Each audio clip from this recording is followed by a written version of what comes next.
young kid was trying to open a restaurant in today's world, what would be maybe some advice that you would leave them with?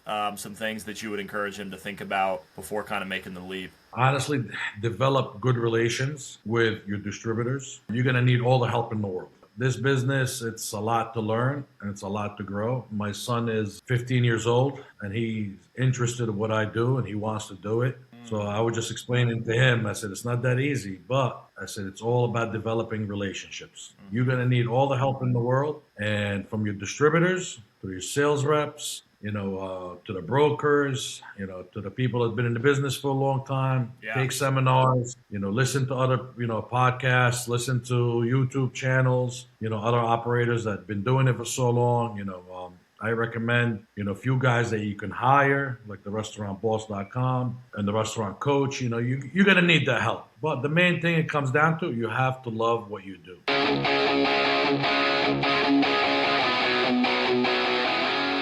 What's up, everybody? This episode is sponsored by Exitwise. If you're a business owner thinking about selling your company, whether that's now or years down the road, you need to know what your business is actually worth and how to maximize that exit. That's exactly what Exitwise does. They help you prepare, position, and ultimately sell your business by assembling a world-class team of M&A experts around you, guiding you from valuation all the way through closing. If you want to know what your business is really worth and how to increase that number before you sell, go check out exitwise.com and get ahead of it.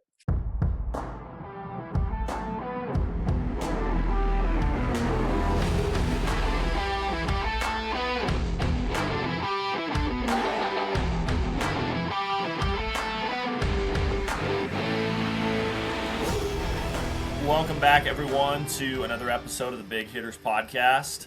I am so excited for this episode. I'm with Dante Ismail. You'll probably have to correct my pronunciation there. But Dante is the owner and operator at Pizza One. Dante, thanks so much for joining the show. Anytime. Thank you for having me. Absolutely. If you don't mind, Dante, maybe give me just a little bit of your background. So how did you get into the pizza industry, and when did you first start Pizza One? So I started working in the 1993. I started working with my father and his brothers. They had a bunch of pizzerias in Manhattan. They used to be called Caesar's Pizza. They pretty much copied the whole concept from Sbarro's, and they added their own twist to it. So I worked with them throughout the 90s, but I really hated traveling to New York City. The commute, the buses, the subway wasn't for me. Mm-hmm. So in 2000, so I left the city in 1997, Okay. and then I worked for a bunch of guys here locally in New Jersey. And then in 2005, I started Pizza One in our first location. Amazing. And it's been, so it's been like a little over 20 years.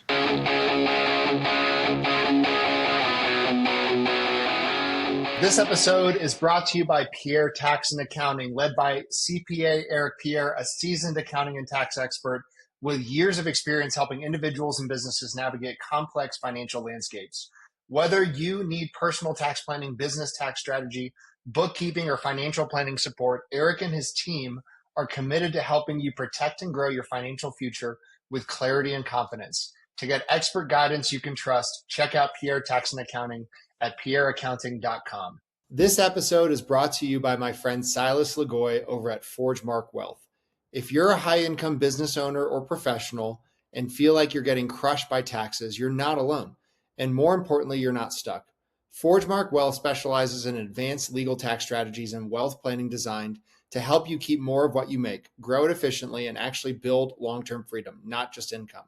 If you're making serious money but don't have a real strategy behind it yet, I highly recommend connecting with Silas and his team. Do y'all still just have the one location, or how many locations do you have now? No, so right now we have the 3 locations, and we are in the process of opening our 4th location that we didn't even announce yet, that will be opening in Clifton, New Jersey. We're shooting for the end of May. Wow. So soon we'll be 4 locations. Yep. Okay. Now, are you obviously owner, operator? Is your family still involved in the business? I know you mentioned originally you were kind of... Yes. Yes? Yeah. Okay, what does that kind of look like? And when I started the first location, I really needed the help, so I brought my brother-in-law on to help me out, my sister, and my wife. Everybody helped me out in the beginning, but then in order for me to really expand, I needed my brother, and I brought my brother on also, and he's been with me from from day one pretty much. He used to come and help me part-time after his job, till I could really afford him and build it up and bring him on. And then since he came with me, we opened up the second location in Wayne, that he currently manages and runs everyday operations there. And then we came, put our heads together and we developed a good team around us. Wow.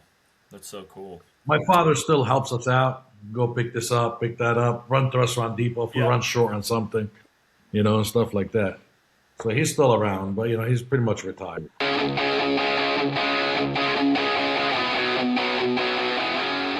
This episode is brought to you by 10X Nerds. If you're a business owner doing real revenue, there's a good chance you're overpaying in areas you haven't even looked at. Things like credit card processing, insurance, telecom, and more. 10X Nerds comes in, audits your expenses across 30 plus categories, and finds immediate savings. And here's the kicker. They only get paid if they save you money. It's a complete no-brainer. If you want to keep more of what you make, go check them out at 10xnerds.com. This episode is brought to you by Rakowski Law Firm. If you're a business owner or have built a level of wealth, but you don't have your estate plan dialed in, you're exposed. Rakowski Law Firm helps families and business owners protect their assets, avoid probate, and make sure everything transfers exactly how it should. This isn't just paperwork, it's a real strategy to protect your legacy. If you haven't looked at your plan in a while or don't have one, go to rakowskilawfirm.com. Talk about some of the challenges that come in the pizza industry, I guess restaurant industry specifically. What have you noticed through the years, or maybe more recent, that have been sticking points or challenges that y'all have had trouble with?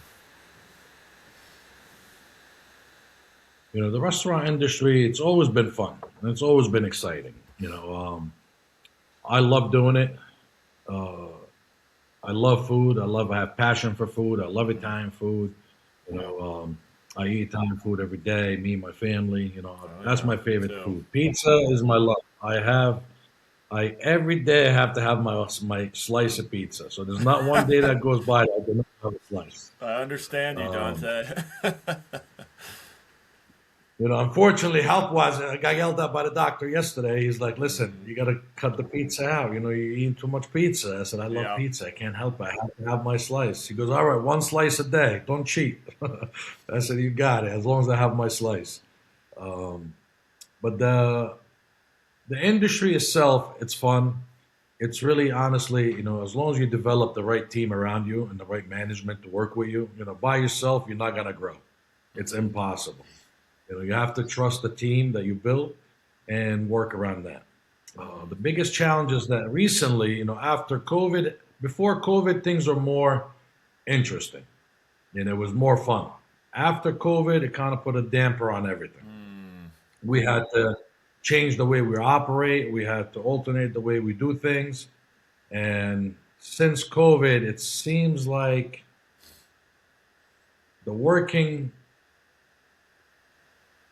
it's got harder to hire people and to keep the employees. For me, thank God, I've been blessed. I still have the same cooks with me for 20 years, same pizza guys for 20 years. My management team has been built with me for at least, the newest addition that we have. He's been with me for 8 years, part of the management team. So my guys are still with me from day one. But it's gotten harder and harder for us to keep the staff. The new, I don't want to say Generation Z, but I hate to blame it on them, but honestly, it's not the same way it used to be. Yeah. There's no respect for the job anymore. People take things for granted, not the way I grew up and I was taught. And it seems like, talking to a lot of restaurant owners, we are all facing the same issues. No matter how hard we train, no matter how much we invest in the team, it's getting harder and harder for people to take it seriously. They look at it as, oh, it's a restaurant job. I'm going to be in and out of here. Even though I have people that go to college, they come back during their breaks, they work for us. I have military people that left, and they still come back and say hello all the time. Our college kids always come back to work.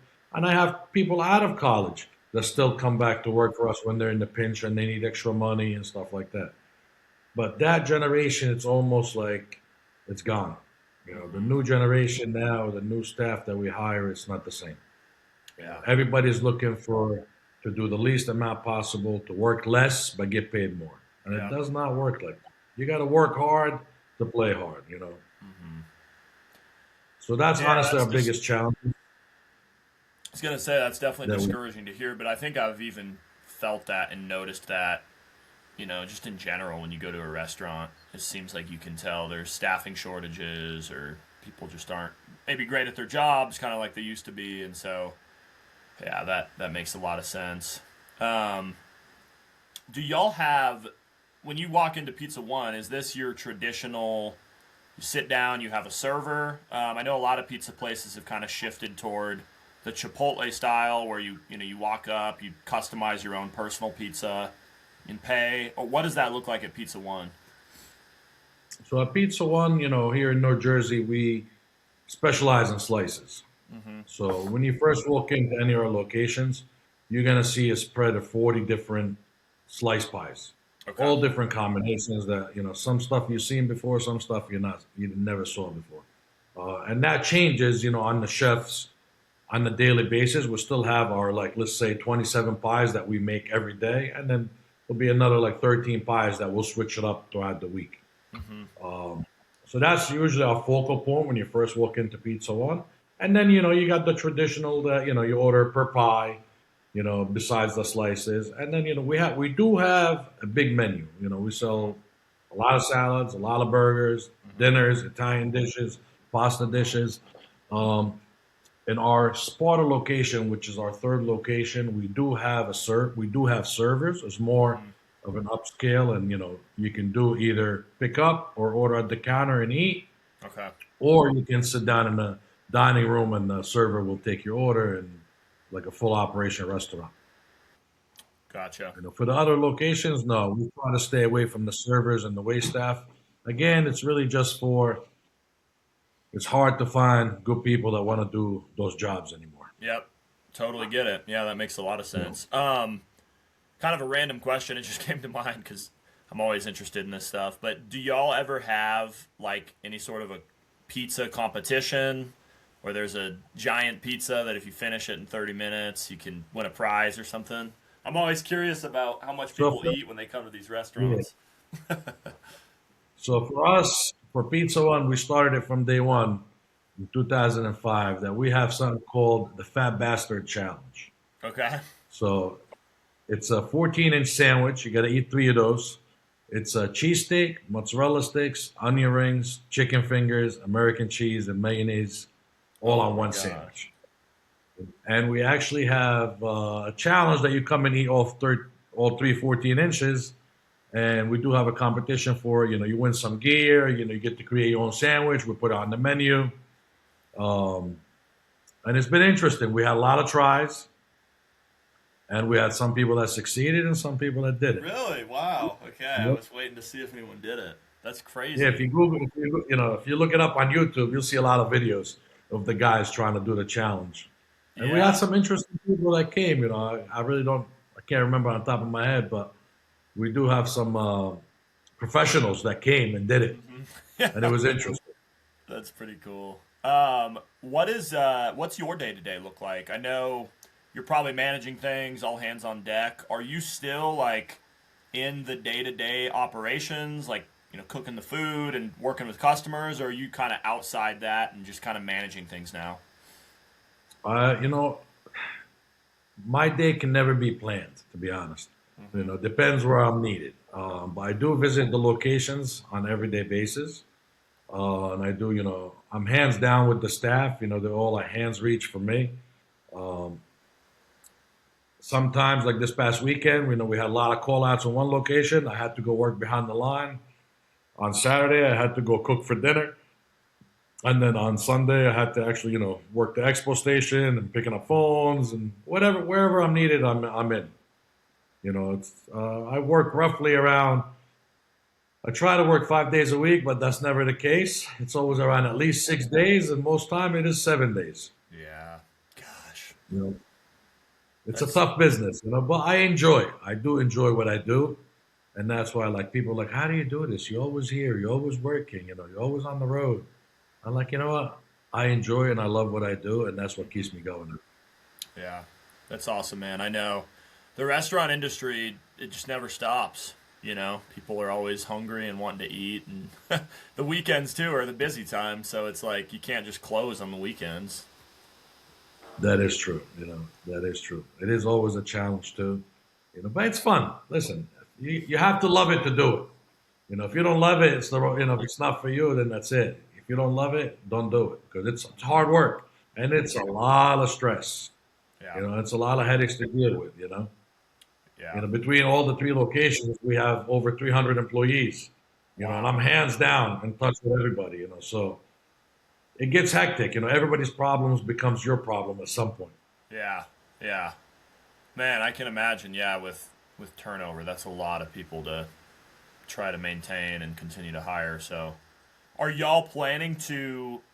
You think you'll stop at 3 locations, or do you plan to continue to try to open more? What does kind of the future look like? No, honestly, what the future looked like. Originally, I said, you know what, 2 locations and I'm done. And then my wife pushed me to open up the 3rd location. It's for the town I live in, Sparta, New Jersey. And we opened up the location in Sparta. And now we're opening up the 4th location in Clifton. I'm going in partners with one of the managers that have been with me from day one. He said, listen, I love you guys and I want to be with you forever. And I want to be part of, I spent all these years of Pizza One and I'm part of Pizza One. And I would really love to have one on my own.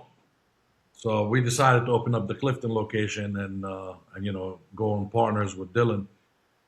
That he's going to run it and operate it, under me and my brother, obviously. And then that kind of opened up to the other managers. I had a meeting with all of them and I said, listen, whoever wants to, I'm open to it. I wasn't before because it is a lot of work.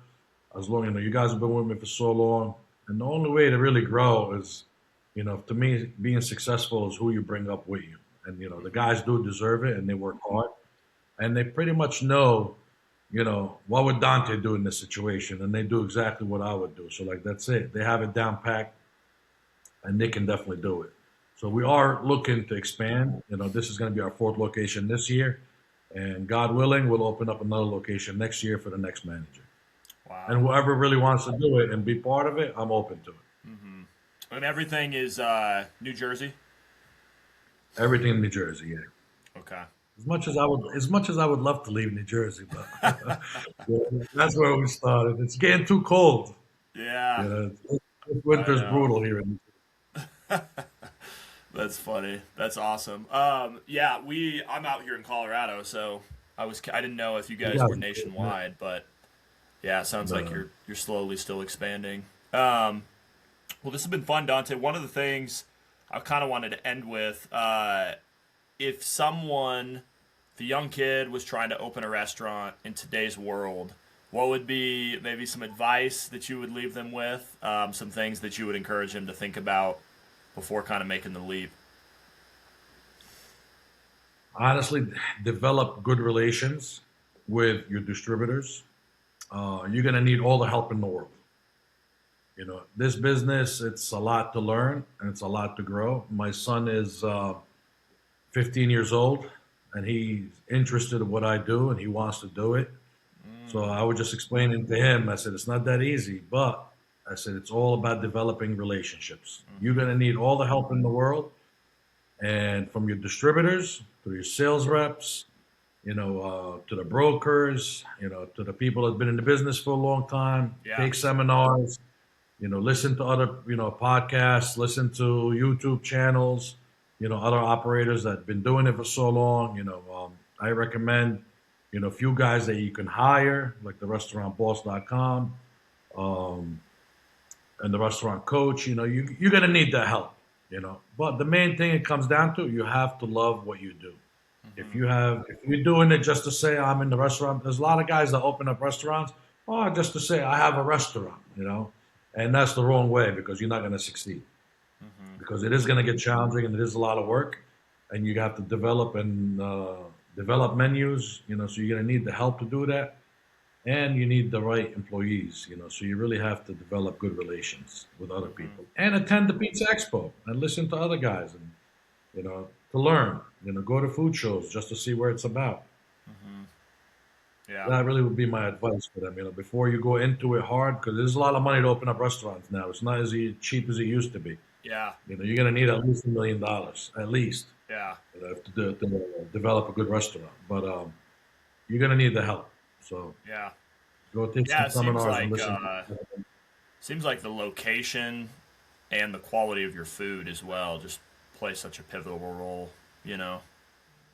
Two things. It used to be the quality of the food and the food itself. It's not like that anymore. Nowadays, things are expensive. So when people want to go out, they want service. You have to give them a good reason why to come to your restaurant instead of the restaurant down the street. And the only way you can do that is by service. You have to make sure they feel appreciated, giving you their money, and make sure that it's worth it for them to come there. Make them feel at home. The best restaurants here in New Jersey is, I walked into this restaurant one time and I was blown away. That's my favorite restaurant, Cafe 2825, is in Atlantic City, New Jersey. You walk in, they make you see, they pretend that they know you. They know you from where? When you book your reservations, they ask you for your name. They ask you, if this is why are you visiting us? Are you just coming out to dinner, or there's a special occasion? And when the minute you walk in the door, they walk you in. Hey, Dante, how are you? How you been? How's everybody? How's the family? I got you the best table in the house. I got you set up over here. It's like almost like, wow, I'm a celebrity here, Yeah. And the food is great, but the service is top notch. Yeah. And now that's what it takes nowadays. So service got to be top notch, and your food is second. Yeah. And this is the recipe really to success. Besides the marketing and everything else, but the main two things is really service. You got to be humble, and you got to be willing to serve, and give customers the satisfaction when they spend your food. I teach my counter people all the time. Whenever you ask for money, you say please. If the bill is $20, you say $20, please. Let them feel appreciated giving you their money. Yeah. Don't just say the small $20. details. Small little things, small details. Yeah. I love it, man. Well, Dante, thank you so much. I can promise you when I'm in Jersey next, I'm going to be stopping by, so I might be hitting you up. Absolutely. Reach out to me. Yeah, Absolutely. It's been a lot of fun. Thank you, everyone, for watching. Dante, Pizza One, do y'all have social media, website? Where can our audience find y'all?